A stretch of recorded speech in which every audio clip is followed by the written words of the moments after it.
By December 2008, Sarah Roy of Harvard University, the world's leading authority in Gaza's economy, she wrote, "The breakdown of an entire society is happening in front of us in Gaza, but there is little international response beyond UN warnings which are ignored.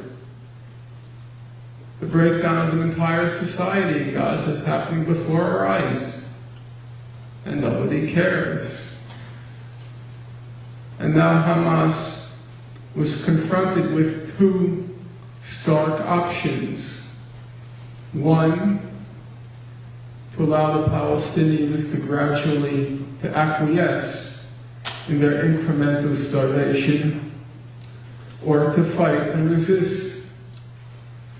Hamas chose the second option, although its resistance was largely symbolic. The former Israeli commander in Gaza, a fellow by the name of Shmuel Zakai, he said, speaking to the Israelis, he said, "You cannot just land blows, leave the Palestinians in Gaza in economic distress, and expect the Hamas will just sit around and do nothing."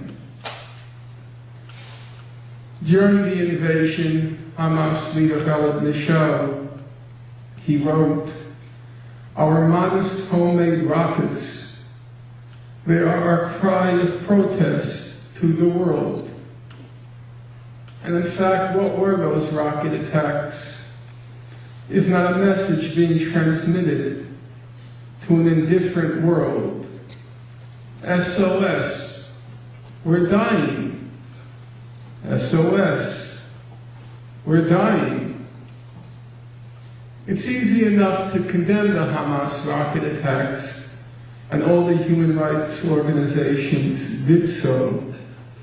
But still, it seems to me, in condemning them, you still have an obligation to say, what should they have done? What was their other option? If you don't present another option, you're in effect saying that the people of Gaza had a legal and moral obligation to just lie still and die. Israel decided, however, to expedite the process, and on December 27th, it invaded Gaza and stayed there for 22 days. Now, what happened in Gaza during those 22 days? Nowadays, when you read references to those 22 days, they typically refer to the Gaza War, the war in Gaza. Even reputable human rights organizations like Human Rights Watch, in their recent report, they referred in the title to the Gaza War. And the Israelis were also emphatic that they had fought a war in Gaza. In fact, they said if there was death and destruction in Gaza, it was because Israel had to fight an asymmetrical war against the Hamas terrorists. They said everybody knows in war there's lots of confusion. You have to make split-second decisions.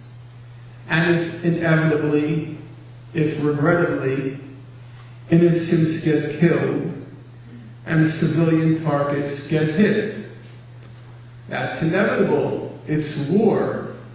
It's what's called the fog of war. But was there a war in Gaza? After the 22 days, the Israelis were very pleased with themselves.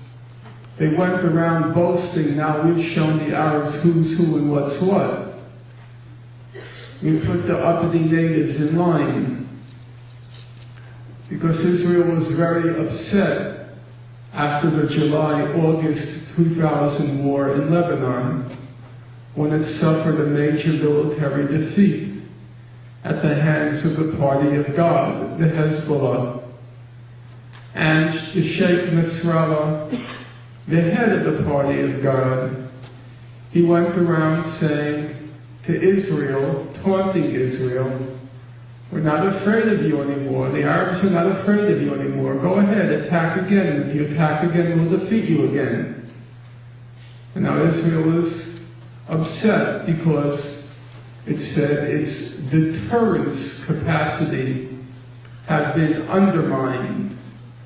Whenever you hear these polysyllabic phrases coined by political science professors like deterrence capacity, it's supposed to convey the notion that they know something that you don't know, which in fact is very rarely the case, and it's usually the reverse.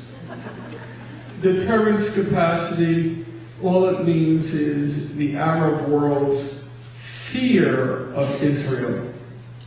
And Israel is very worried that its deterrence capacity had been undermined because of its defeat in Lebanon.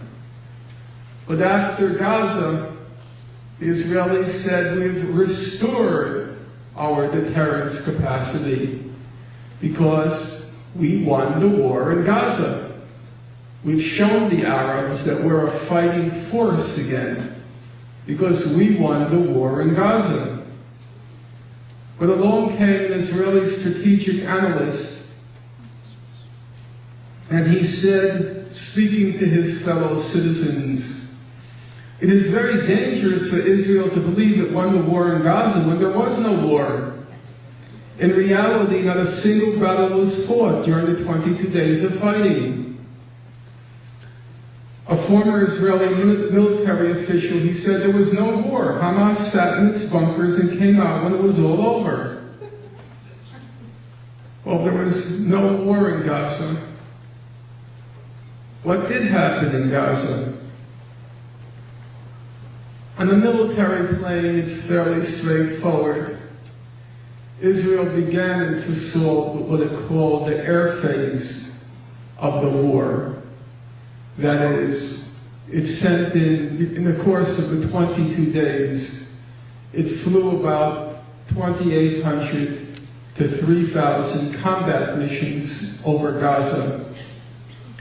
Every plane returned, none was downed.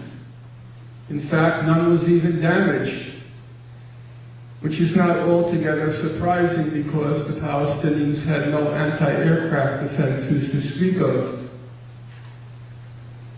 At the beginning of the second week, January 3rd, Israel launched its ground and air assault on Gaza. The Israeli soldiers were equipped with special night fighting technology.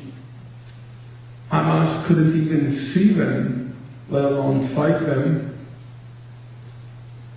So, what did happen in Gaza? In fact, we have a fairly clear picture from what one might call unimpeachable sources, namely the Israeli soldiers who were in Gaza after the 22 days. They gave public testimony to what they experienced. And here's what they had to say. "Soldier, there was nothing there, ghost towns, except for some livestock, nothing moved. Soldier, most of the time it was boring. There were really not too many events. Soldier, I did not see one single Arab the whole time we were there, the whole week. Soldier, everyone was disappointed about not engaging anyone. Soldier, usually we do not see a living soul, except for our soldiers, of course, not a soul. Soldier, go ahead, ask the other soldiers how often they encountered combatants in Gaza. Nothing, no one. Soldier, there was supposed to be a tiny resistance force upon entry, but there just wasn't anyone. There were no battles in Gaza. There was no fighting in Gaza. There was no enemy in the field in Gaza, at any rate, no visible enemy. There was no tangling with the foe.